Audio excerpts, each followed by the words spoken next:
Hey guys, in this video we're going to take a look at how you can enable or disable camera prioritize faster shooting on the iPhone 13 or the 13 Pro to intelligently adapt image quality when rapidly pressing the shutter button.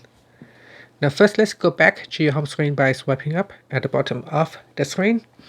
On the home screen, tap on settings, and in settings go down and tap on camera. Next, you want to go down and tap on prioritize faster shooting.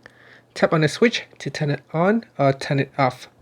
Once it is switched on, it can intelligently adapt image quality when rapidly pressing the shutter. And that's it. Finally, you can tap on the back key to go back to your settings. Swipe up to go back to your home screen. And that's it. Thank you for watching this video. Please subscribe to my channel for more videos.